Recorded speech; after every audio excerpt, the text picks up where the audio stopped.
Hello, Marilyn. Are you there? Yes, I am. I had my mute button on. Okay. Thank you, Bill. Thank you. Hello, everyone, and welcome to the session. Today is the second in a series of Starting a Food Co-op, What You Need to Know. Today's session is Capitalizing Your Co-op with Bill Gessner and Tammy Bowers. Today we'll be providing an opportunity for you to ask your own questions to the presenter. If you'd like to participate, please type your question into the question box on the control panel.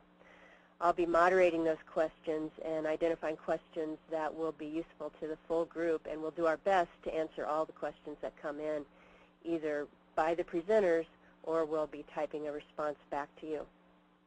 If you're calling on a telephone, be sure you've entered your audio PIN so that we can unmute you and allow you to ask your questions.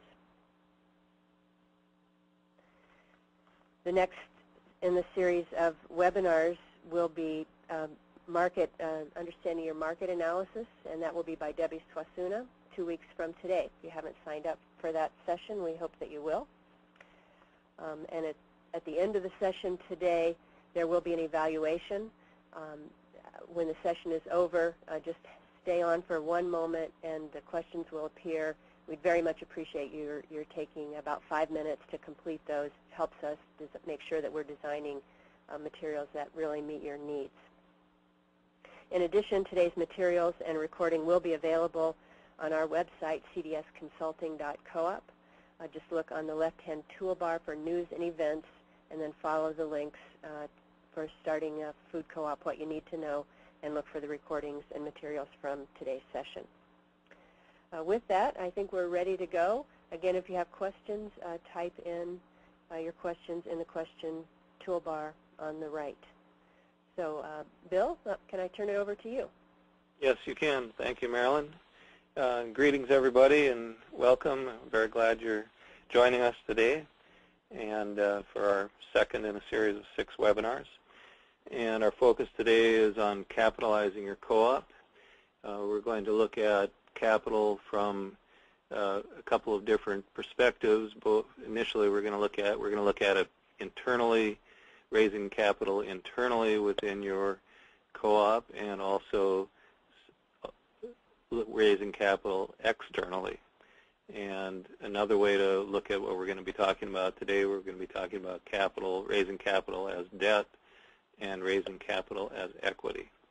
And you see the agenda here in front of us. We have a lot of material to cover. The slides that we have for you today, we will not be going through all of the slides in our presentation, but we thought that the information in the slides might be useful to you as an additional resource. We will certainly use some of the slides, but we will not cover all 35 slides here in an hour. We want to have time for questions and discussion and interaction. So our desired outcomes for the day are listed here. Gaining an understanding of what are the ways in which you can capitalize your co-op, and how might you plan and implement a plan to raise various sources of capital, and what are some effective strategies for doing so. We have a guest presenter with us today. We have Ben Sandell, who is the president of the Friendly City Food Co-op in Harrisonburg, Virginia. And I'll ask Ben to introduce himself in a little bit, and he'll give you a description of his co-op, and we'll come back to this slide. And we have Tammy Bowers, who will be co-presenting with me. And Tammy is part of the CDS Consulting Co-op, and her specialty is kind of in the area of member loans and member equity, helping co-ops develop plans and implement plans to raise member equity and member loans. And Tammy has worked with a number of established food co-ops, and we look forward to hearing from her today, especially in the areas of member equity and member loans.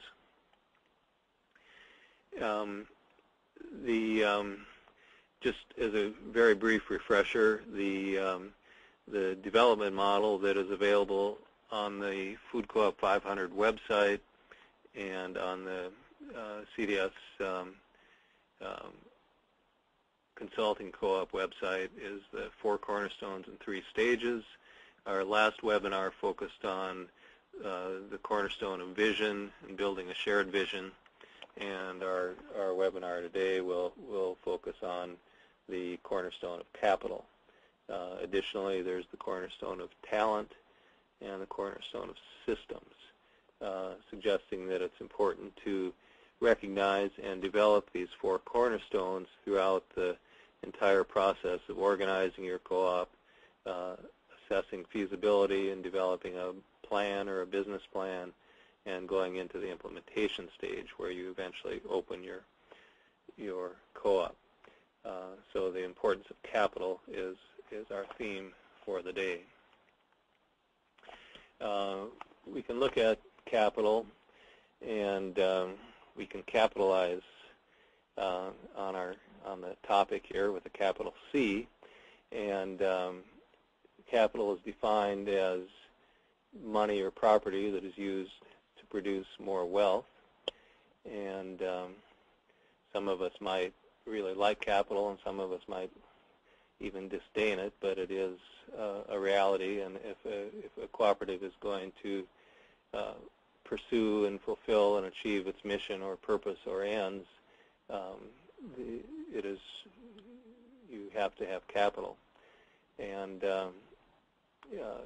cooperatives are capitalized initially by the members, and there's kind of education that is involved for people to really understand what a co-op is. A cooperative owned by its members have a responsibility to capitalize their co-op.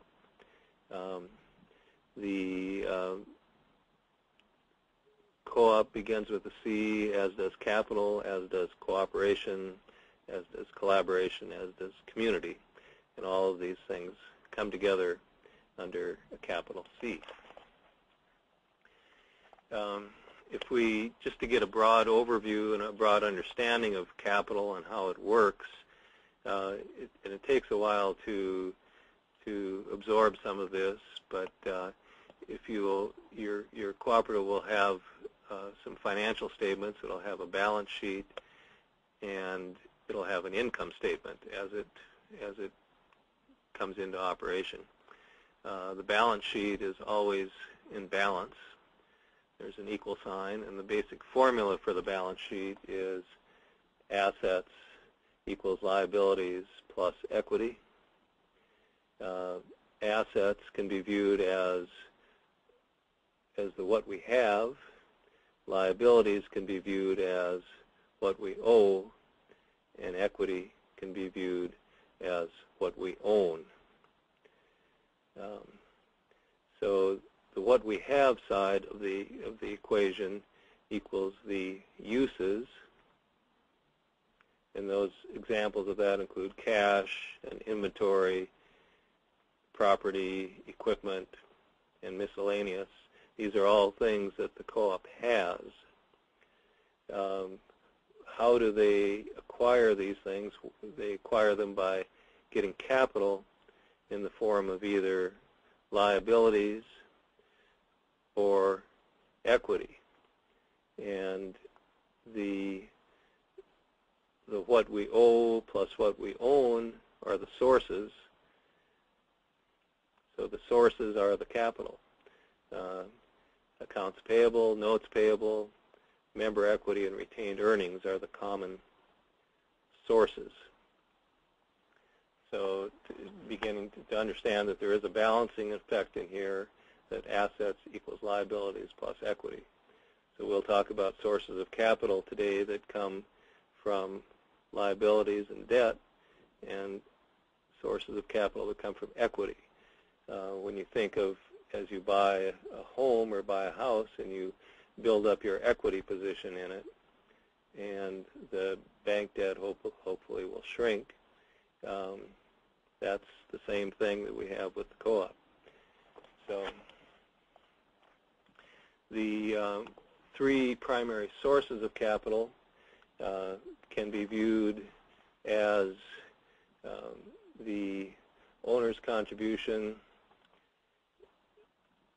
as the initial source, and that capital comes from member equity, member loans, basic fundraisers and donations. It comes in the form of income, right, and grants, any grants that might be awarded to the co-op also coming in as income. Any equity or loans that come into the co-op do not come in as income. They go directly to that balance sheet, in contrast to donations, fundraisers, and grants. The second category, the second source of capital, we would refer to as external, outside of the co-op, but subordinated. And you'd ask, what does that mean, and subordinated to what? It's typically subordinated to the first position, or the primary debt, or sometimes what is called the bank debt. So all of the owner's contribution would typically be subordinate to any of the external capital, and then there would be a category sometimes referred to as the gap that connects the owner's contribution with the first position. So thinking of these three sources of capital as we work through our hour here. Why would members invest capital in their co-op? This is very important to understand this and to work to create a situation with your co-op where members will want to invest capital. They do so because they trust that investing in the co-op will be in their own interest as well as the interest of other members. Co-ops earn this trust from their members when the members perceive it as an effective agent for themselves, dedicated to serving member-owner needs. So that is key, building that trust relationship.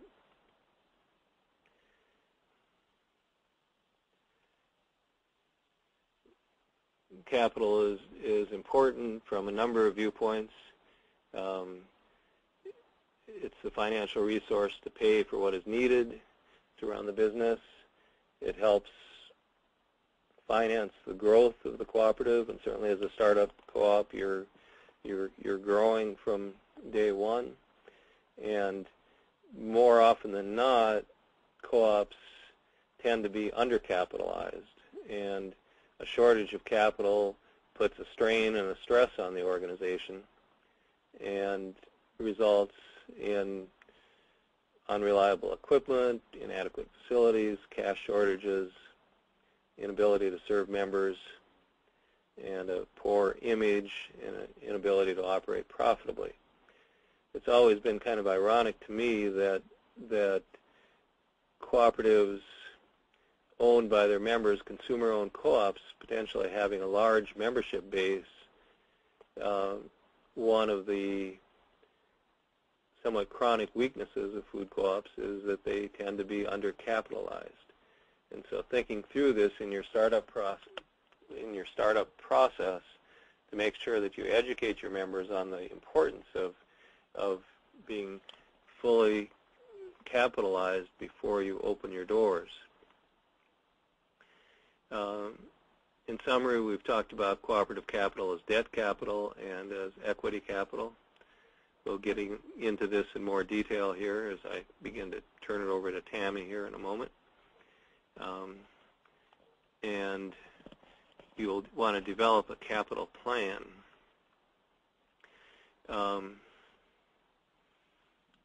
So there's a process in terms of planning, financial planning, developing a capital plan that as you understand more of this, that you'll be able to work your way through.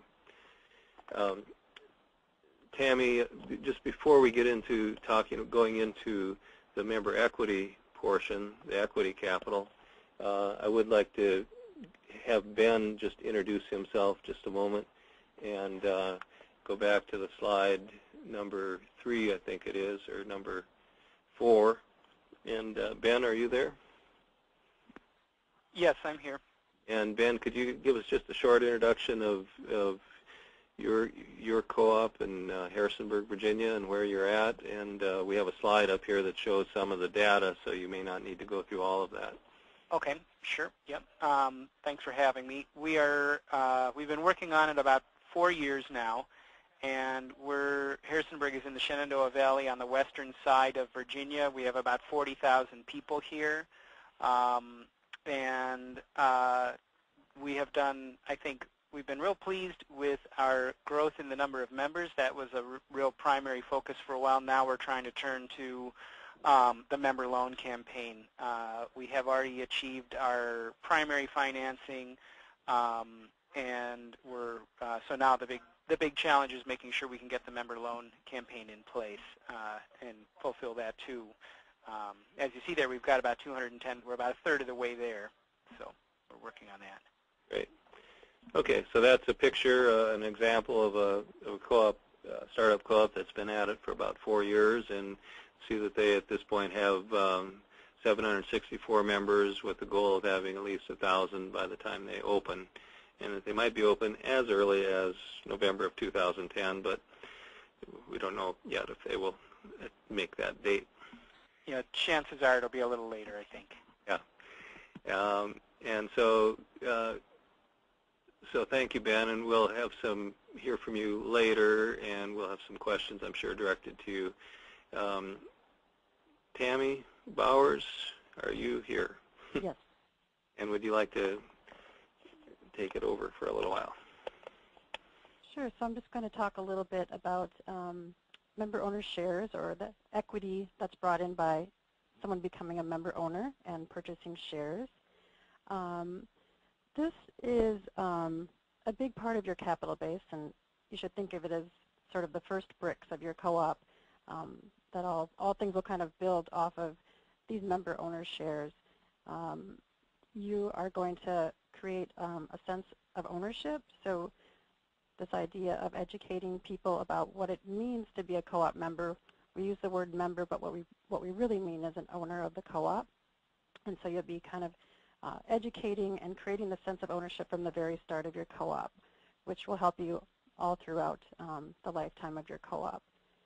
It also provides the co-op with an adequate capital base, so not only does it bring in money just in people buying the shares to become members, but the other money is going to build on that money. So when you're getting members, those members are potentially lenders, so they'll potentially be doing member loans, and then also you'll be showing to your community, to banks, to outside lenders, that you have this sense of community and this body of people that believe in the project and are willing to become member owners. This type of capital has an advantage and disadvantage. I only see advantages, of course, in this case, but it's not taxable to the co-op. So when you're starting up a co-op, sometimes you might be taking donations or getting other types of money that are considered income and are taxable to the co-op. But all the member share money that comes in is not taxable and is just equity. It shows nicely on your balance sheet as you're trying to go out and get other funding. And this fourth point here on the third bullet, this many people provide relatively small amounts that can add up to a sizable base of funds. You can see that in Ben's case with his startup co-op, that he has, they have 764 members, and that's provided a nice amount of money that they've built on from there. And then, of course, it demonstrates this show of support, how many people are out there and want the co-op to open its doors. So you'll be able to show that with those shares. Bill, you can move on to the next slide. So again, you're going to want to contribute to an adequate capital base. You're going to want to be able to have this piece fully help capitalize your startup co-op. 50 to 20% of the member owner capital, so a combination of loans and shares, should add to about 50%. We'll talk more about that in a minute. But you're going to want about 15 to 20% of the total member owner capital to come from these shares. You're going to want your program to be flexible, so it's actually easier as a startup co-op. You get to structure how you talk about things now. You don't have some of the established co-ops I've worked with still struggle with how they talk about it, because some people still say, oh, it's a lifetime membership, and But you don't want to say that. You want to really allow for the fact that whatever, as owners, whatever capital needs your co-op has throughout its lifetime, they're responsible for that. So if there's needs in the future to either expand your co-op, or if you have equipment issues or a leaky roof or something, you're going to want them to know that they're, as the owners of the business, are responsible for that. So you want your member-only shares program to be flexible. I know for startups, they often want to talk about payment plans, or in people's communities, how will people be able to afford it? We'll talk a little bit more about that, but you can use payment plans to accommodate different financial situations in that case. And you're going to want it to be really a simple structure. You're going to want to be able to talk about it simply. So when you're in a community, you're going to want to be able to say, you know, a membership, your share is just a dollar amount, and this is how you pay for it. You don't want to have to talk about it too much. You're going to want to just really be able to state it very simply. You're going to want to minimize fees. So some people will say, well, we'll do a payment plan, or we'll do this with an administrative fee. You're going to either want to make that a very small fee, just maybe to cover the costs, or you're going to want to eliminate it entirely, because it's kind of one more layer and one more cost to talk about. But if you feel you need to have one as a startup in order to finance payment plans or the like, then just make sure that it's small. And then your program should, thinking to the future, you're only going to want to change your program or the cost of membership with the members' understanding and support. And hopefully that's not going to be the case as a startup. You won't have to change how much it costs to be a member owner until further down the line. Bill, you can go on to the next slide, please.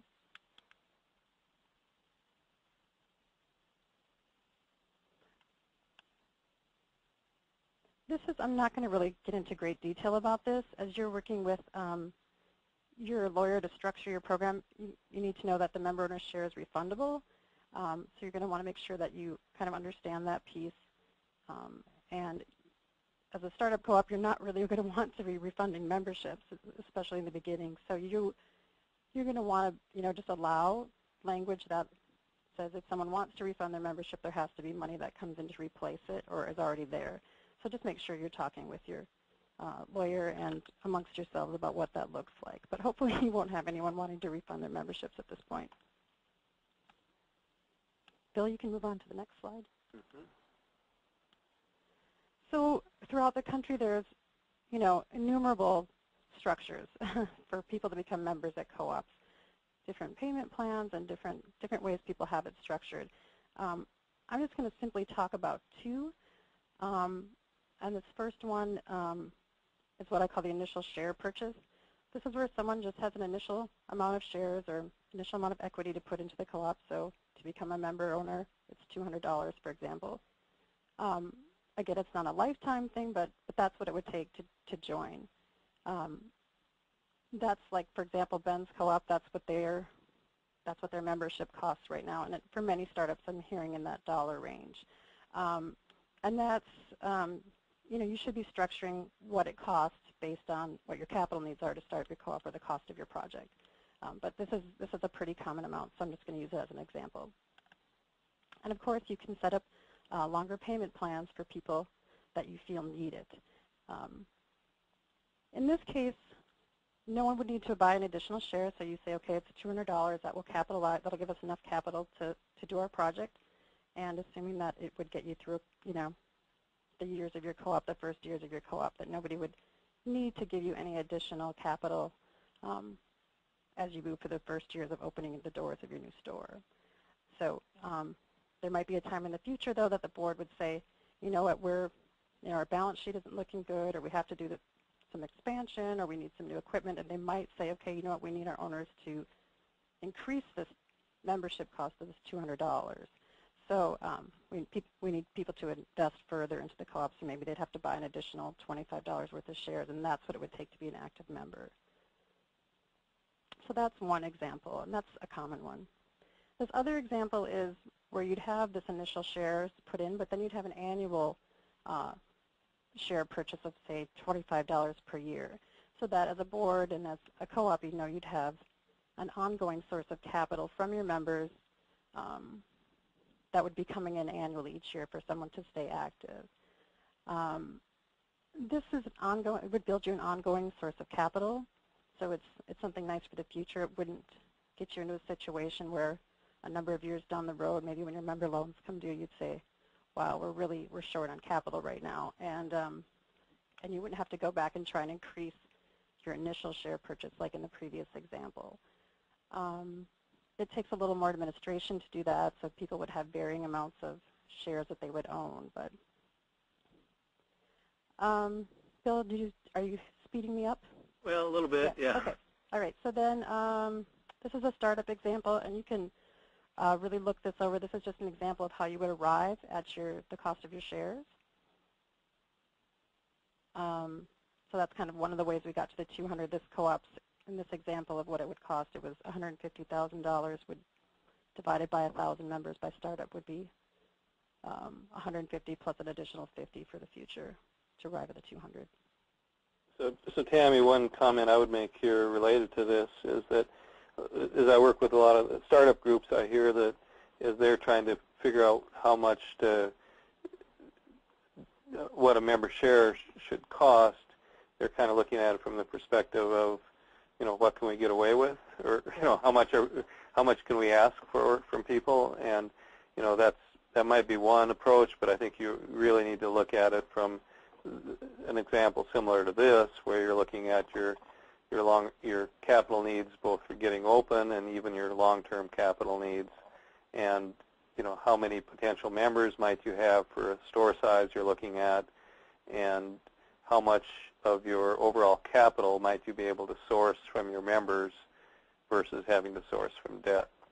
And so this is just a quick sketch, but we can work with you in your co-op in more detail to try to figure out something that would be appropriate for your group.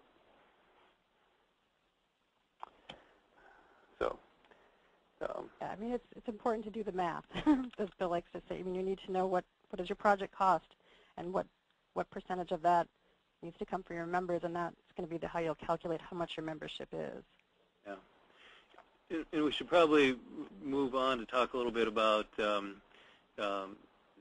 This is a slide that shows, and we've shown this in different webinars, the different stages and how many members you might want to have at the different stages prior to opening, culminating in 1,000 members. And but we have some information in here about preparing to sell memberships, but I don't know that we have time to go through it in much detail here, because we want to talk a little bit about member loans and have you understand the relationship between member equity and member loans. But there are some good basic tips here in how you can begin to sell memberships. And you need to think of it as it's kind of a selling mentality. You have to tell a story.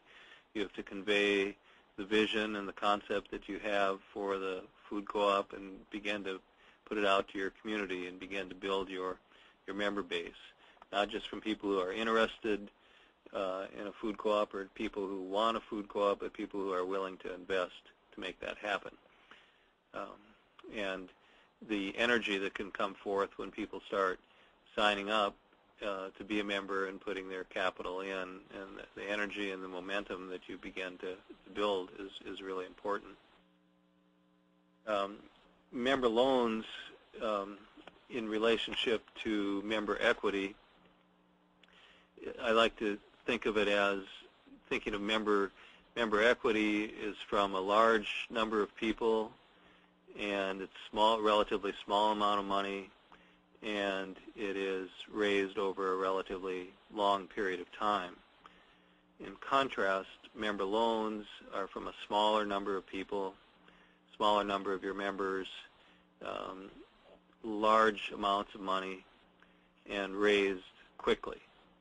And so those two together, member equity and member loans, with their differences between them, are a really valid way to test the level of support coming from your community. And so we'll talk a little bit about member loans, but I want to maybe pause at this point and see, Marilyn, if we have some questions.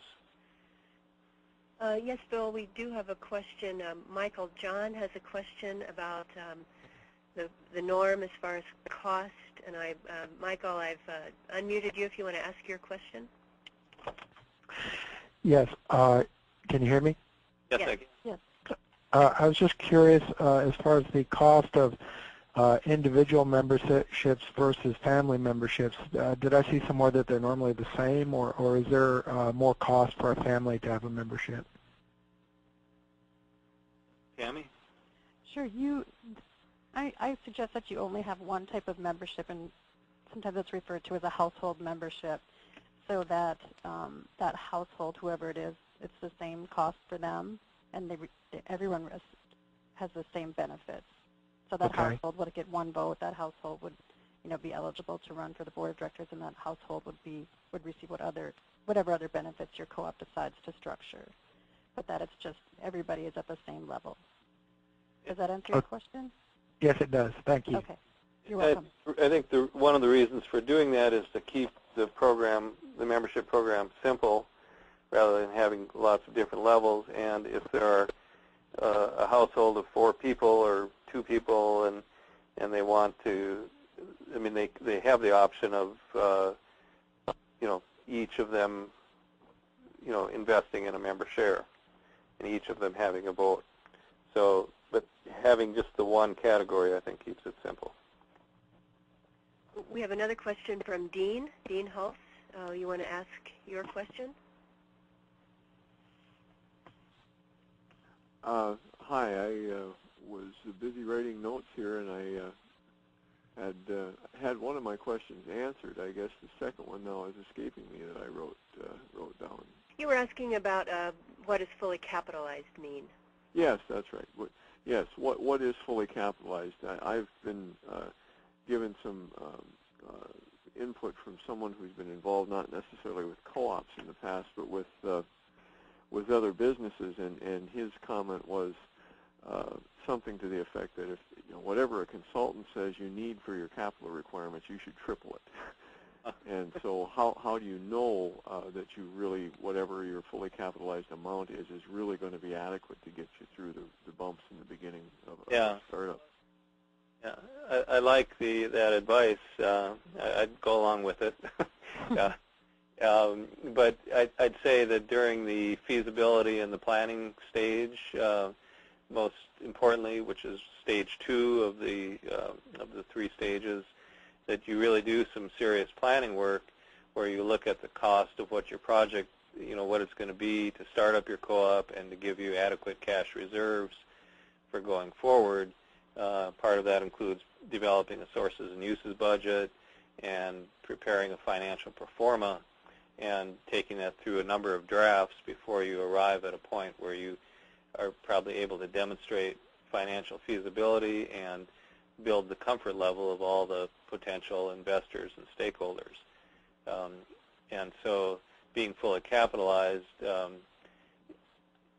in my view, means that by the time you reach the final decision point, you have all of your capital in place, or you may not have you won't have all 1,000 members by the time you reach the final decision point at the end of stage 3A, but you will be on your way to that. You'll have all your member loans in place. You'll have your primary debt and any external subordinated financing. All of that will be in place. Generally, we're seeing that the cost for startup is in the range of $250, $275 per square foot. It can be done for less in some circumstances, but it also can be more in others. And that cost assumes a leasing of a facility rather than the purchase of. So, really sketching out what your capital needs are and not settling for opening your doors until you have the capital in place and plenty of reserves to get you through the initial 3 years of where you may very well be losing money. Okay, thanks. Oh, we have another question from Bonnie. If you have time for another question right now, Bill? Yes. All right. Bonnie, you've been unmuted. Oh, I'm sorry, Bonnie, you need to pull in your PIN number in order for me to unmute you. Let me ask Bonnie's question. What are the typical pushbacks from potential members when selling memberships to people who are used to only investing in stock capital, and how do you respond? Amy, do you want to take that one? Sure. You know, I think hopefully you're obviously talking to people that have some interest in having a co-op grocery store in their community. But this is a good climate, actually, to talk about that co-ops are, you know, you are investing in something, that you are an owner of a business and you're investing in it. So I think it's actually, there's so many more positive aspects to talk about it to people. I've not experienced really much pushback. You know, it's more just communicating and educating people that the store is owned by its members. The money spent there stays in the community. It's an asset to the community. It typically doesn't move out of the community. So there's just so many positive messages that you can tell someone that the pushback, I think you could work through that pretty quickly if you did experience that. I think what happens with a lot of startups is that they encounter pushback when potential members say, well, I'll join when you get the store open. And you really have to have a strategy and approach to work through that.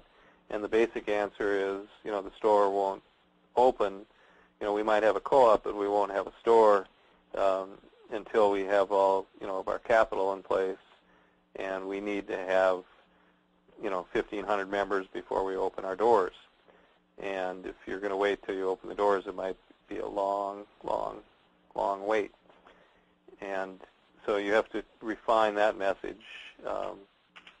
And you also have to, you know, as you're selling memberships, you need to convey that this capital, at least part of it, will be needed, you know, to do the work to get the doors open.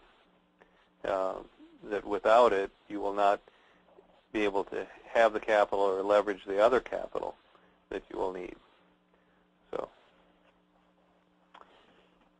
So there are a few more questions. Some of them are related to external debt, so I think it might be fine for you to go back to your presentation now, and we'll come back to questions in a few minutes. Yeah, thank you. With member loans, we have a lot of material in here about member loans, and I don't think I'm going to go into it in very much depth, other than to say that the planning for a member loan campaign takes at least 4 to 6 weeks of fairly steady focus and work, and then at the appropriate time to launch a member loan drive, it can be done. The goal should be to try to reach your goal within a 4-week period. Don't tell anybody, but give yourself a 2-week overrun in case you don't meet that. So that's 4 to 6 weeks of planning, 4 to 6 weeks of implementation. And then you will wish to aim to collect the loans as soon as possible, at least within 30 days. So if we go back to slide 19 and we look at the stages, we see that the member loan, let me see if I can even use this highlighter here, that the member loan planning would happen, planning for the member loan drive would happen in stage 2B, and then once the site is secured with a lease agreement contingent upon getting your financing, which is what the dotted line represents, then you would launch the member loan drive in stage 3A. You would want to have all of your member loans collected before you make that final decision, reach that final decision point at the end of stage 3A. You can see that by the time you launch a member loan drive, in this example, you have 600 members. And it's recommended that you have close to that, at least that, you know, maybe 400. But, you know, if you only have 100 or 200 members, you will probably not have enough to be able to be successful with a member loan drive.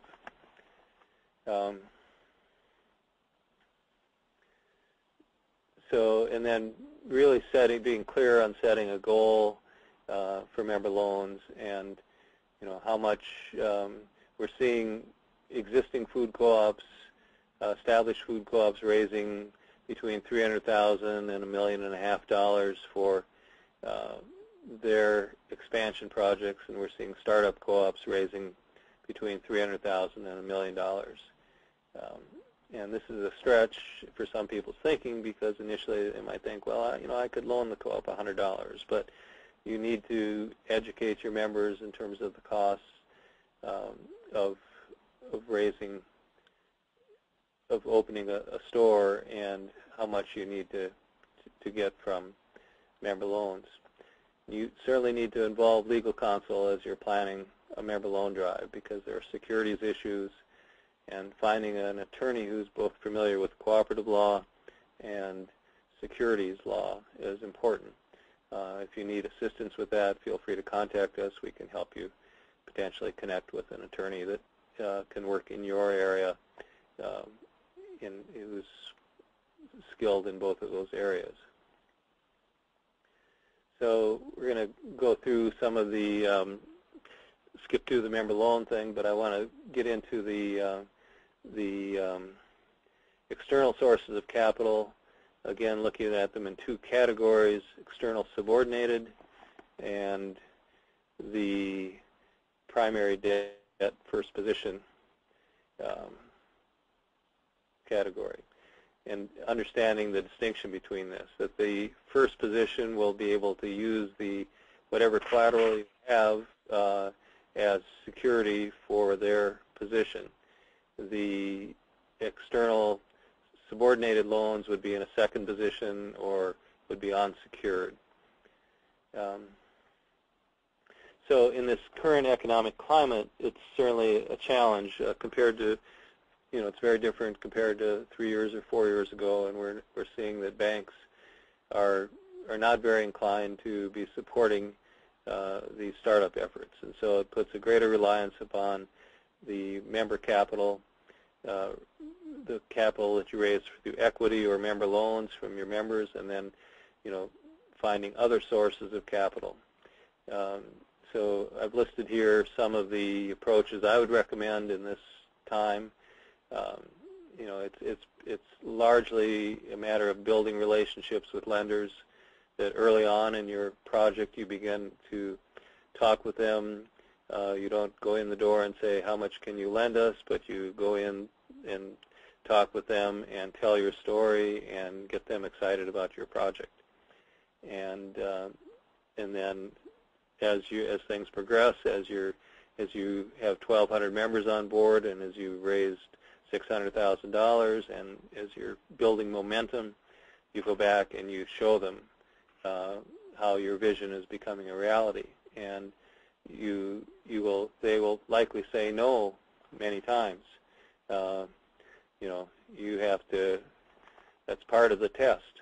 And you may want to go to them and say, well, if you're saying, no, you're not able to lend us money at this time, what would it take for you to be able to make a loan? And to get them to articulate that. They might be able to say something that we would lend you money contingent upon the co-op doing A, B, and C. If you can get that from them, that's a great, that helps you move forward. Purchasing real estate may be a better way to bring collateral into your project, as opposed to leasing a site and having to do renovations and improvement on that site that don't serve as collateral to a bank. But if you purchase real estate and then make the improvements, it may be easier to get financing. Of course, it adds to the cost of your project, and it adds to the risk in certain levels. But being a member consumer-owned co-op, you have the potential to draw in capital that could put you into a position to purchase real estate. The breakdown of the sources by percentage I'm looking at it basically at 50% at least coming from the owner's contribution, primarily member equity and member loans, 25% from the external subordinated category, and no more than 25% from the first position. Ben from Friendly City Food Co-op can comment a little bit about where they're at, but their current financial pro forma is projecting that they will have 47% from the owner's contribution and 15% from the middle category, the gap category, and 38% from their first position. Ben, can you comment just a little bit on your progress on that? Sure, yeah. And I'd also like to say one thing briefly to respond to some of the earlier questions, especially the pushback in terms of, whether you should be stock offering versus member loans, that kind of thing. I mean, we encountered a lot of that, and a lot of that it's great because it made us get our story better, made us learn more about what we had to say to really accurately and compellingly represent what we're trying to do. And ultimately, especially, in our earlier times, we also it taught us that you want to try to engage people and you want to try to answer questions and overcome objections, but ultimately keep moving forward, because some of those people will come back to you later once they see other people have gotten involved, and there are other people who want to get involved right now. So we didn't get too hung up on spending a ton of time overcoming some objections. But to go directly to the financing side, we went to local banks, we went to national banks that had local offices, also the credit union that we're currently banking with, to try to get the primary loan. Without a lot of success, the credit union was most interested in working with us, and especially with the potential of a USDA loan guarantee, which we do on paper qualify for. And they were willing to put a lot of effort into trying to make that all work. The USDA program is really complicated and actually can be pretty expensive. There are points associated with it that have to be paid, plus there's other processing fees and in some cases even additional consulting fees. We got really, really super mega lucky in that right after our last general membership meeting last early October, the day after that, a member who I don't know, really nobody knew from the board other than one person had a kind of a distant professional relationship with. This member called that person who he had the professional relationship with and said that he was interested in making a substantial loan. So that other board member who he contacted, and I and this lender, we sat down with our lawyer, and he asked what we wanted to get from the bank. We told him what that number was. At that time, it was $484,600. And he said, okay, that's what I want to loan you. And the advantage for us, of course, was that his rate is much more favorable than the bank was going to offer us.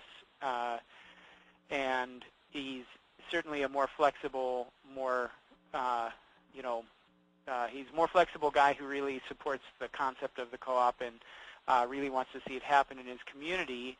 And at first, we were, as you can imagine, totally blown away by this person coming forward to do this.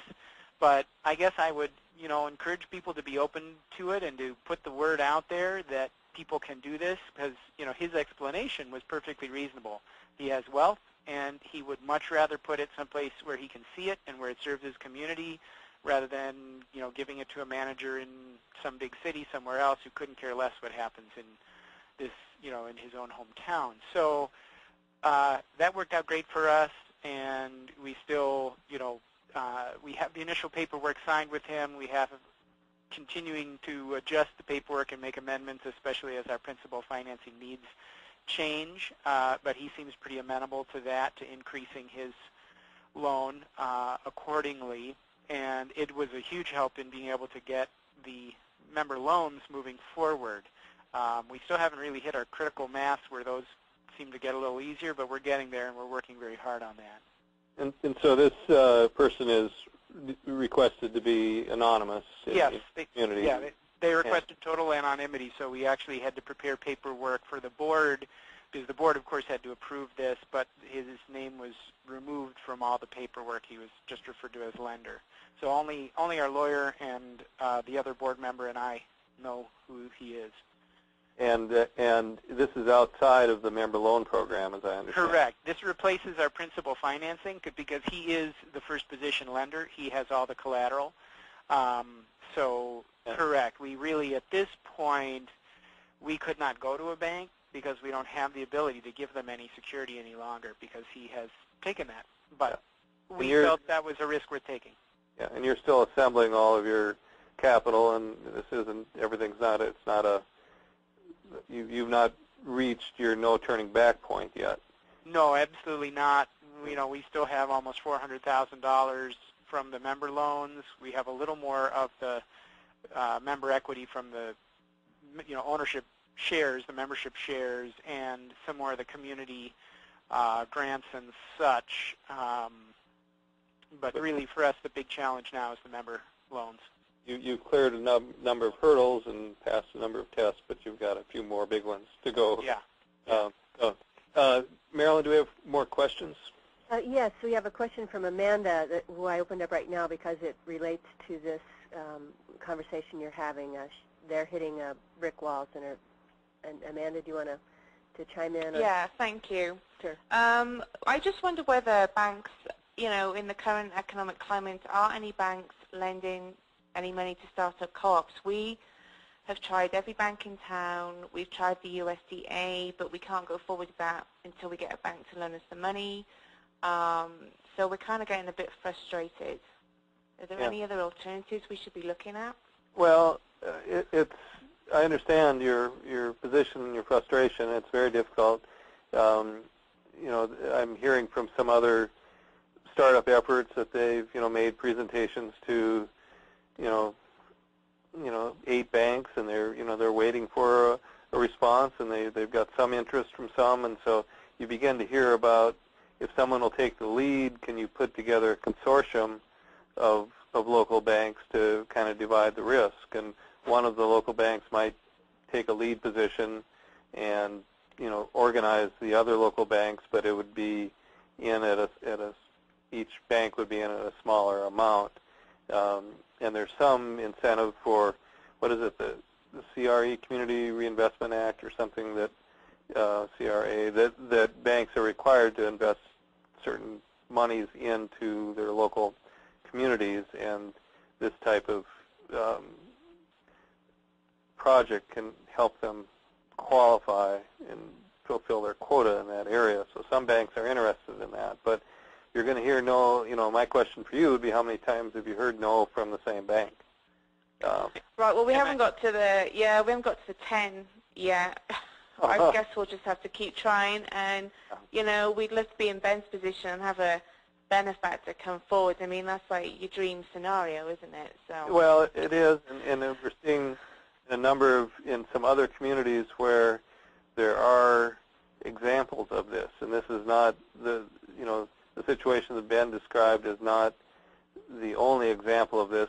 There are some other examples that they're a little different, but it's somebody else coming in and taking the place of the bank in the first position. And whether that's a developer or a real estate developer, or a consortium of local banks, you just have to kind of keep pushing at it, and we'll be glad to work with you on this and strategize around ways to pursue this. I strongly encourage talking to credit unions also. Our credit union made it clear that in order to do a loan of our size, that they would be doing it as a consortium with other credit unions, and that they did this routinely. So they were actually the ones who were going to take our total loan amount to other credit unions that they make loans with and make that happen. So credit unions, I think, they understand the concept of co-ops better, and they're a little more open to it. One other thing about this benefactor, it is, it's amazing, but we're not we're not a wealthy community at all. Demographically, we're really not an ideal co-op community. So it's not like we're Burlington, Vermont, or someplace that kind of has more wealth and has more people who are hip to co-ops. So it can happen. It can happen even in unlikely places. Yeah. Okay, thank you. We're nearing the end. Here on the call who'd like to get that fellow's phone number, Ben. Yeah, well, he's anonymous. I can't give you that. I gotcha. There's a lot more questions, Bill. I've got one from Bob Noble next. Bob, Yeah. you've got the floor. Hi, Bob. Hi, I guess I put in like 3 or 4 questions. I'm not sure which one you want me to ask. I was thinking the one on real estate might be the right one for where we are right now. Okay, so I guess that in some ways it makes sense for startups to consider purchasing their property because of the economic climate with real estate. It's a better deal than it was a few years ago. But given the difficulty with, is this the right question? Given the difficulty with getting the banks to lend money and capitalizing financing in general, that it's starting to, I'm starting to think maybe, to tell some of the startups around Philadelphia here that it's a better, easier way to go just to try to lease the property, at least initially, and maybe once you get going, then think about purchasing it later on. Yeah, if you had an option to purchase, that would be fine. I mean, I think you have to explore all options at this point.